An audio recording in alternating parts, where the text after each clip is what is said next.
say they're not Muslims. They say they are Muslims. Here's what an Ahmadi spokesman said this year under your government. He said Ahmadis have no religious freedoms in Pakistan, and recent actions taken by the authorities mean that the situation is going to deteriorate further and make it impossible for Ahmadis to carry on with their everyday lives. That was just 6-7 months ago under your government. Let me listen.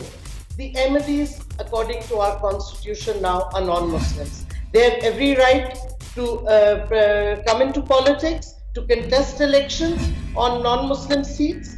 They have every right to practice their religion, but we don't... But they have to declare themselves non-Muslim in order to participate in Pakistani public life.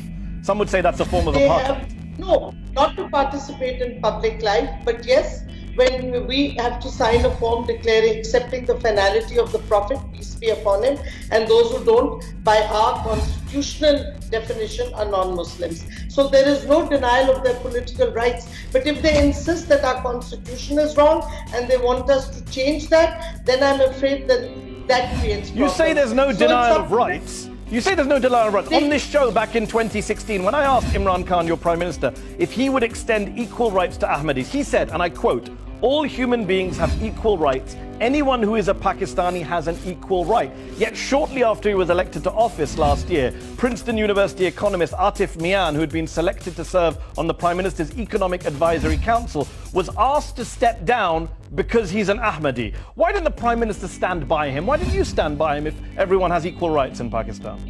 He was not in Pakistan, he was in the US. So let's be very clear. When you say equal rights, you have equal rights under the Constitution. You want to bring about constitutional changes. There are many constitutional changes which may improve the country. With the 18th Amendment, we have now the power devolved, so bringing about any change becomes ever more difficult at the center. But I agree the Atif Mia case was unfortunate, and there was a lot of debate. Unfortunate or discriminatory? Essentially, no, I think that it is the choice of the government finally, but I think that it should have been dealt with in a better way. And the fact of the matter is that it should not have been done in the way it was done. If you knew it would become controversial, we should never have taken that decision in the first place. The gentleman is not in Pakistan, he's been living in the States, so it's not that he was being denied a right to be part of the government in Pakistan. He was being asked to be an advisor, and I think that it would have been good because he's one of the leading economists. Okay, but he was targeted because he was Ahmadi.